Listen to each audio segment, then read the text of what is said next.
दोस्तों, भगवान श्री कृष्ण और द्रौपदी के बीच ऐसा क्या हुआ था जो द्रौपदी भगवान श्री कृष्ण को राखी बांधने लगी, इस कहानी के माध्यम से हम लोग जानते हैं।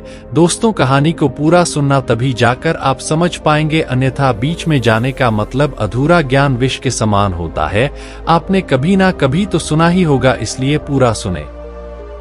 महाभारत के प्रसंग में भगवान कृष्ण और द्रौपदी के बीच एक महत्वपूर्ण घटना रक्षाबंधन के पर्व से जुड़ी है।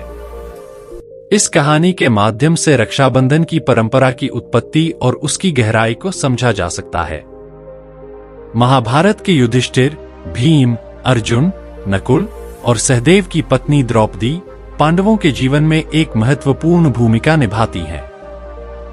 एक समय की बात है जब पांडव और द्रौपदी अज्ञातवास में थे और उनके जीवन में कई कठिनाइयां और संकट आ रहे थे।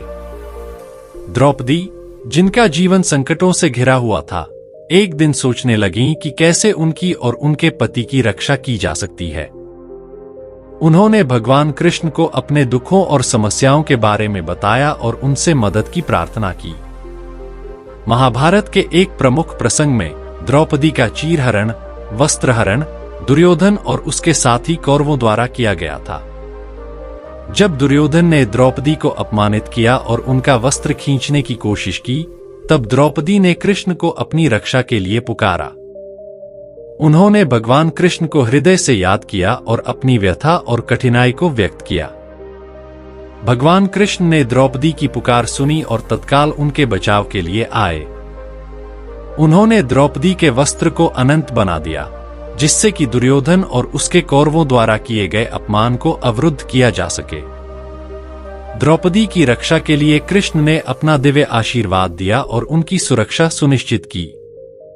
द्रौपदी ने भगवान कृष्ण की सहायता और उनके प्रेम की सराहना करते हुए उन्हें राखी बांधने का निर्णय लिया। राखी बांधने की इस क्रिया के माध्यम से द्रौपदी ने भगवान कृष्ण से उनकी रक्षा की प्रार्थना की और अपने जीवन की कठिनाइयों से निपटने के लिए उनकी कृपा की कामना की। भगवान कृष्ण ने द्रौपदी को आश्वस्त किया कि वे हमेशा उनकी रक्षा करेंगे और उनकी सहायता के लिए तत्पर रहेंगे। इस प्रकार भगवान कृष्ण और द्रौपदी के बीच का यह प्रसंग रक्षाबंधन के महत्व को दर्शाता है। भगवान कृष्ण की मदद और द्रौपदी की राखी बांधने की यह घटना यह बताती है कि राखी न केवल भाई बहन के रिश्ते का प्रतीक है, बल्कि यह भगवान और भक्त के बीच के रिश्ते और सुरक्षा का भी प्रतीक है। रक्षाबंधन के इस पौराणिक संदर्भ से हमें यह सीखने को मिलता है कि सच्चे विश्वास और भक्ति के साथ किसी भी संकट का सामना किया जा सकता है और ईश्वर की सहायता हमेशा उपलब्ध रहती है।